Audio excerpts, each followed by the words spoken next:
Hello, David Paul here. This is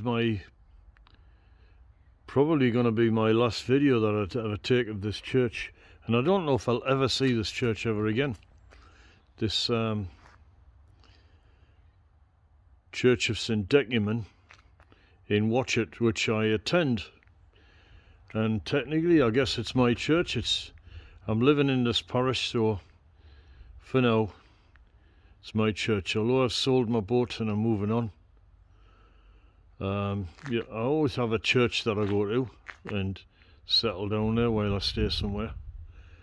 But anyway, what's happened with this church?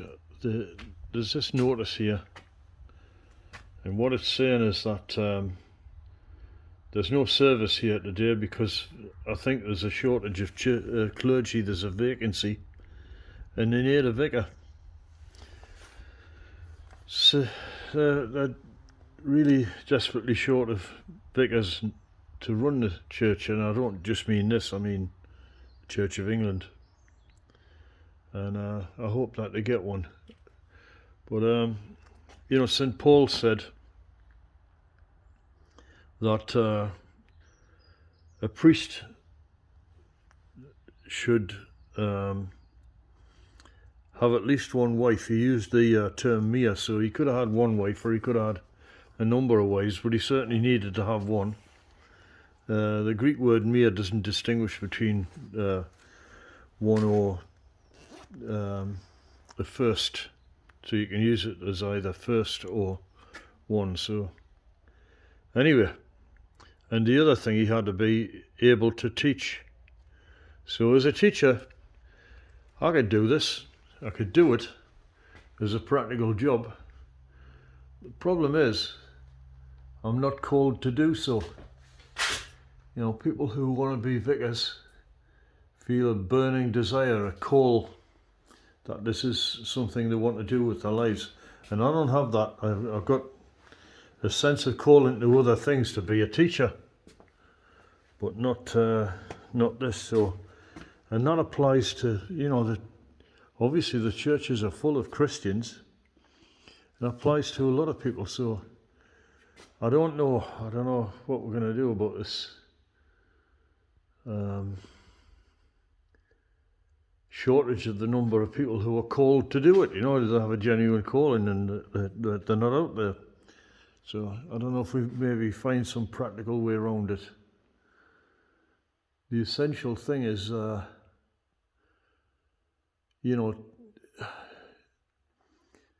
giving Holy Communion. That's the key thing that a priest or vicar does. And I don't know if there's another way around that, Maybe we just got to meet in bigger numbers. And I'm sure the church has thought of ways around these, different ways to do it. This church is exquisite. It's so beautiful. It's very old. I don't know how old. But, it celebrates sort of medieval stuff, the kind of stuff I really love. Knights in shining armour and all that sort of stuff. Look at this woodwork. There's a tremendous sense of peace here. So I came in here and I decided that what I was going to do is, there's no service on. So what do? I just pop in, say a prayer or something and go. So I decided, I'll tell you what I'm going to do. I'm going to sort of hold a Quaker meeting of my own. I'm just going to sit here and think. And that's what I did. So I spent an hour sitting in this church and I am frozen to the core.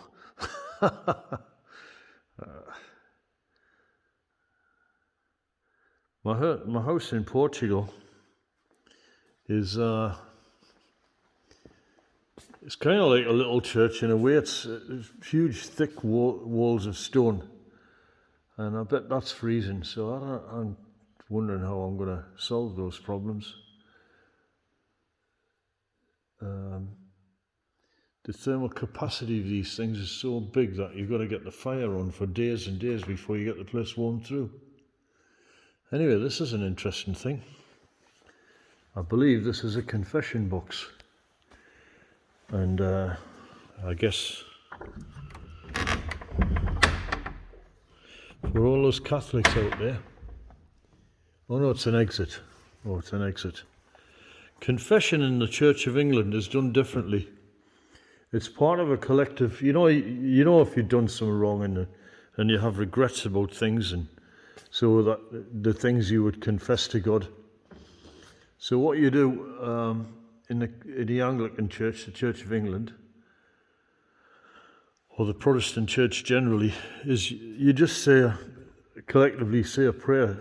Basically, you're apologising to God for what you've done, and He knows what you're thinking about. So there's not this need for the intercession of the priest. The difference being that people can talk to God directly. What the rules are in the Catholic Church about talking to God, the need for the priest between the person and God, I just don't know.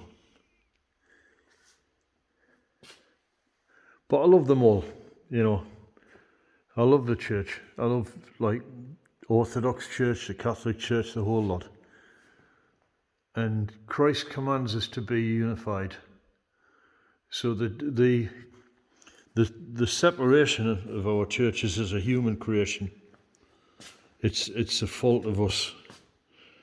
And it's our task, our duty to get together, to pull together and find ways of finding common ground.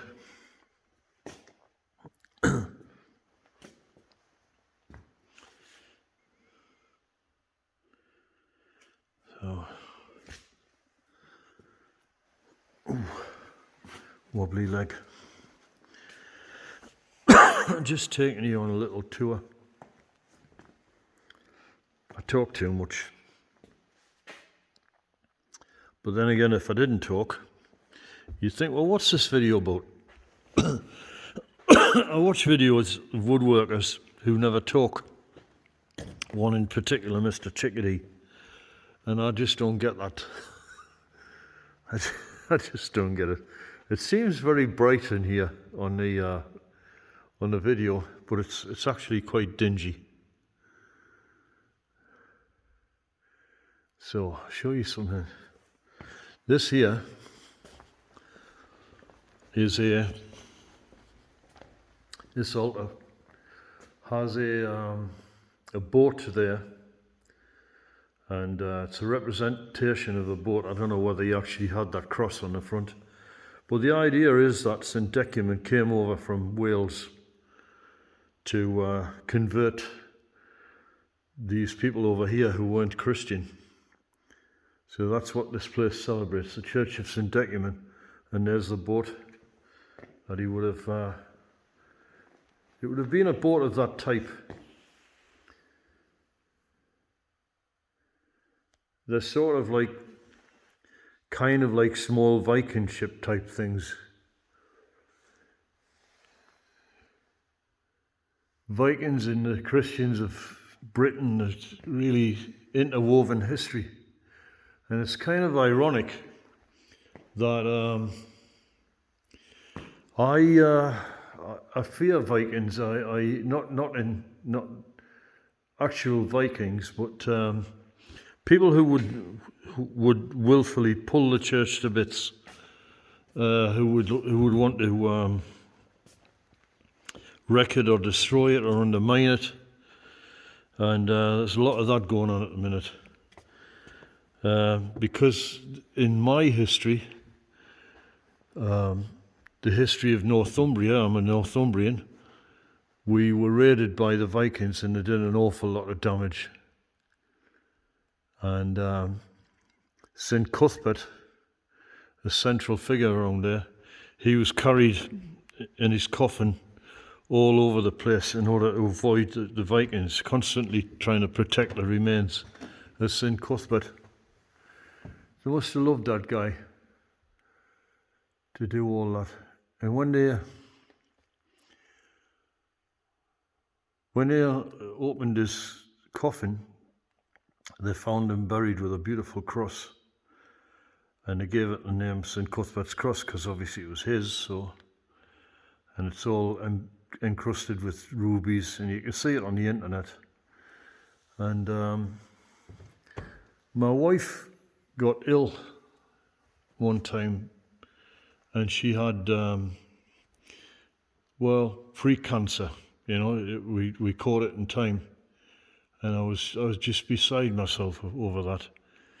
And I got this idea that I don't know why, because I don't know why I got that idea, but I got that idea that I would get this tattoo of St. Cuthbert's Cross on my arm. And I've only got the one tattoo, and I got this tattoo of St. Cuthbert's Cross. And it's the crest of Durham University and King's College Durham University, which is now Newcastle University. And it's the crest of me now because it's stuck on my arm. But miraculously, she was saved. And I just don't know about that. But I was so pleased because she was fading away. You could see her fading away from the family. Anyway, myself, I found that I got a lump on my chest, and we're in the tail end of the COVID crisis. And I don't know, it can go one way or the other, but the thing's growing. It's getting bigger. And the medical service in the UK doesn't seem to be in any rush to get me in and get me checked over. So I've had blood checks.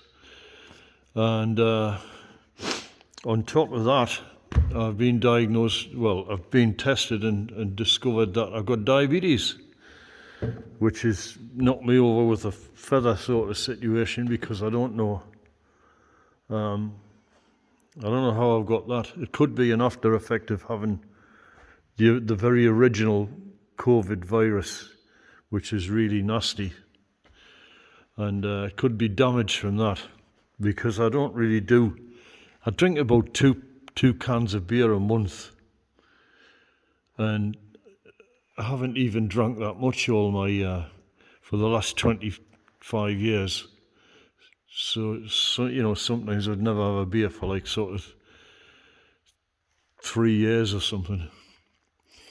So I don't know where that's come from. So there's nothing with regard to beer because I've also got some liver enzyme irregularity.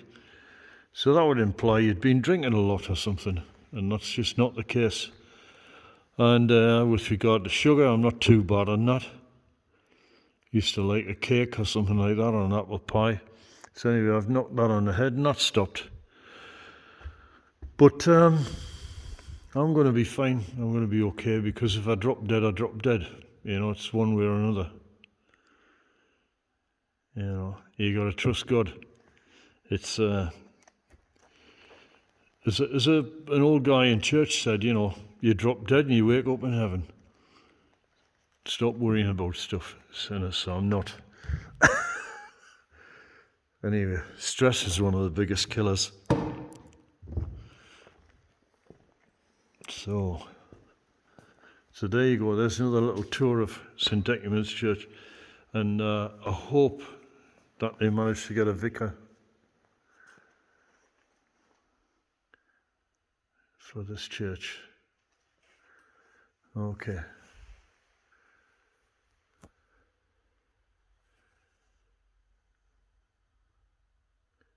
Right.